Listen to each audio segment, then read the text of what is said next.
Para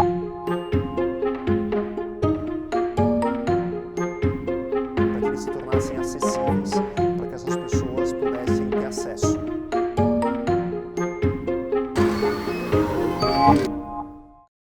Eu vim de uma família de empreendedores. Meu pai, ele trabalhava no mercado de construção e eu tenho 2 irmãos menores. Eu me lembro que desde que eu era muito pequenininho, ele já me levava para ver construções, para ver plantões de venda e eu me criei nesse ambiente. Os meus avós são imigrantes judeus que chegaram literalmente com uma mão na frente e outra atrás, não tinham absolutamente nada e se fizeram.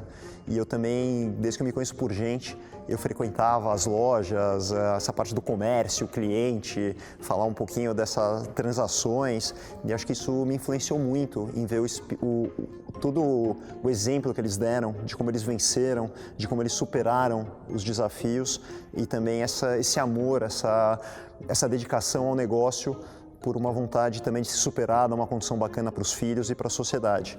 Então eu de fato nasci numa família empreendedora. Eu fundei a minha primeira empresa, eu tinha 17 para 18 anos e foi uma empresa de internet, totalmente fora um pouco desse meu círculo e eu vendi essa empresa alguns anos depois e daí eu voltei com uma outra cabeça para o mercado. Eu comecei a ver um mercado de construção, um mercado de moradia que é extremamente tradicional, careta, chato, com uma outra ótica, com uma cara de startup, com uma vontade de mudar, muito incomodado com o status quo e foi aí que eu comecei a minha carreira. Ser empreendedor no Brasil, acho que assim, existe um mar de oportunidades. É um país que tem muito para ser desenvolvido em todos os campos, é um país carente de muita coisa, então eu vejo como algo fenomenal essa chance de poder mudar, de melhorar a vida das pessoas, de criar um impacto verdadeiro e real. E é óbvio que tem dificuldades, mas as dificuldades estão aí para todo mundo e para serem vencidas. Então eu encaro muito mais como um desafio, ele aguça a minha vontade de seguir e eu acho que, de novo, dá para mudar a vida de muita gente, isso é demais. A ideia da companhia, quando eu fundei, foi muito baseada numa experiência pessoal de morar compacto e morar próximo. Eu era um cara que ficava 4, 5 horas por dia no trânsito, isso é o que acontece com a maior parte das pessoas que moram em cidades grandes, e eu percebi que tinha uma cidade diferente, uma dinâmica diferente, muito mais prazerosa, mais bacana, que você conhece o entorno, que você se relaciona com pessoas. Então minha primeira grande ideia foi assim, primeiro permitir que as pessoas pudessem morar e trabalhar perto, morar e estudar perto, morar e ter o transporte público perto, para que elas não ficassem horas e horas no trânsito. E uma das formas de permitir isso era deixar os imóveis, os apartamentos menores, para que eles se tornassem acessíveis, para que essas pessoas pudessem ter acesso. E esse foi a grande sacada inicial da companhia. E eles foram diminuindo cada vez mais. Então os apartamentos eles tinham 40 metros, foram para casa de 30, 20 e nós tivemos no ano passado de 10 metros quadrados.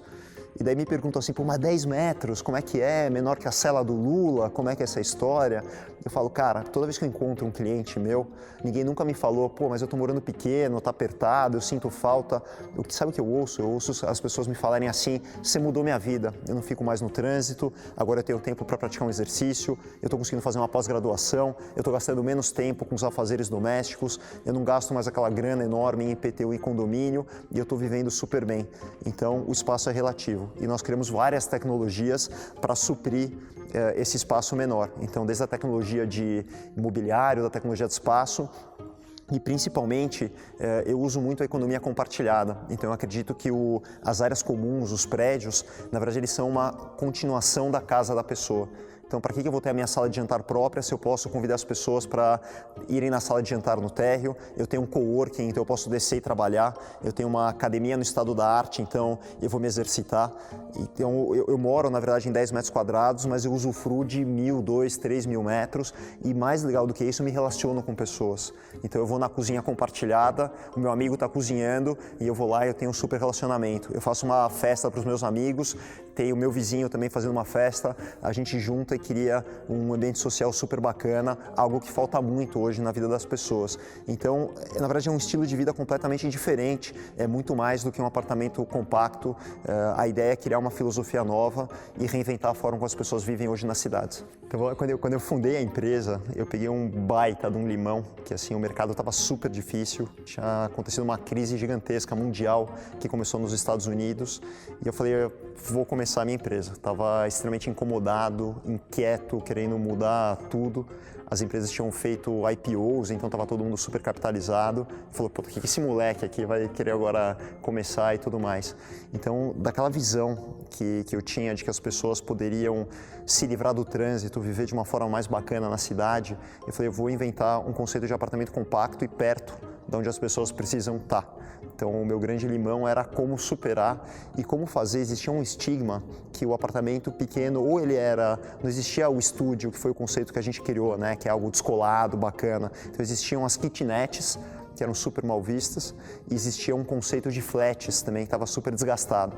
Então, para mostrar e para que as pessoas entendessem que a ideia era propor um novo lifestyle, demorou bastante até que a gente conseguisse transformar esse limão em limonada. Não foi algo do dia para a noite, mas aconteceu e finalmente as pessoas entenderam. Houve uma conotação de transformar aquilo num estúdio, que é algo super descolado, desejado pela galera jovem, pela galera que é trendsetter, que são as pessoas que ditam tendência, e hoje já são dezenas de milhares de unidades e a gente começa a fazer que as pessoas entendam e cada vez mais gostem desse lifestyle proposto.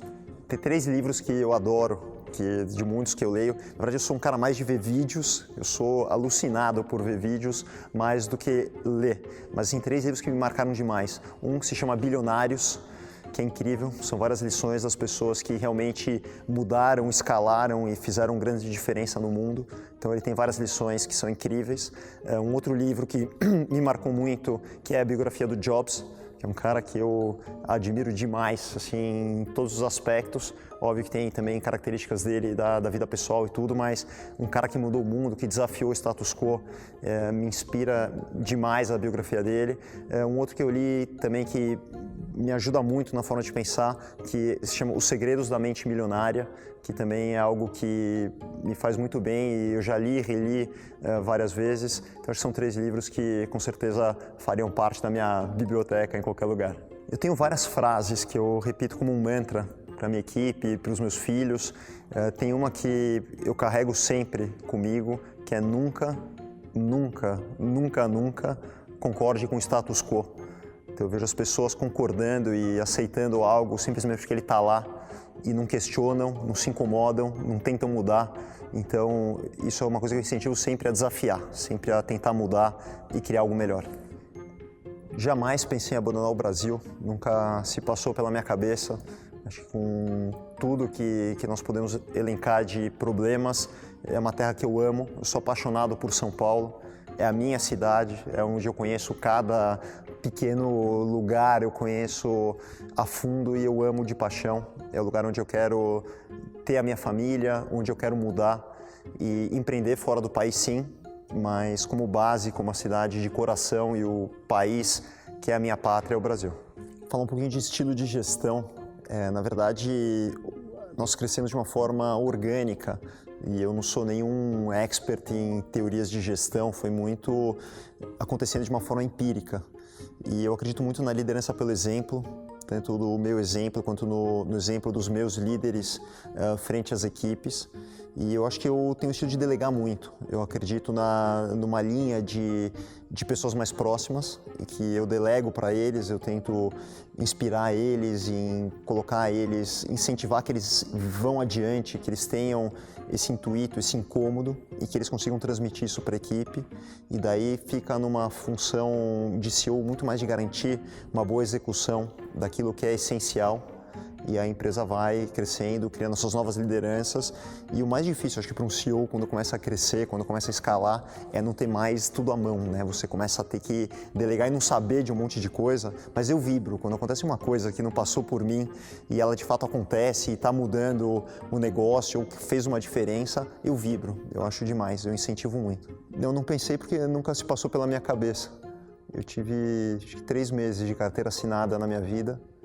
E desde então nunca mais. Eu acho que eu sou aquele empreendedor nato, um pouco pelo incômodo, um pouco pela vontade de mudar e de precisar botar os meus sonhos em execução. Então nunca pensei diferente disso. Se a Vitacom por acaso desaparecesse, acho que a grande diferença que o Brasil ia sentir é uma empresa que está querendo mudar o mundo e a forma como as pessoas vivem.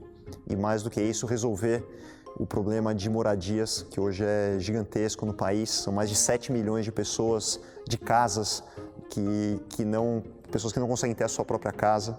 E o que nós temos como grande sonho é reinventar tudo isso e criar uma nova maneira em que as pessoas possam morar e serem mais felizes e ter uma vida mais saudável e aí por diante consigam educar os seus filhos, consigam progredir e aí por diante. Então, esse é o nosso grande sonho e o Brasil acho que precisa disso e nós temos uma vontade enorme de contribuir para que isso aconteça.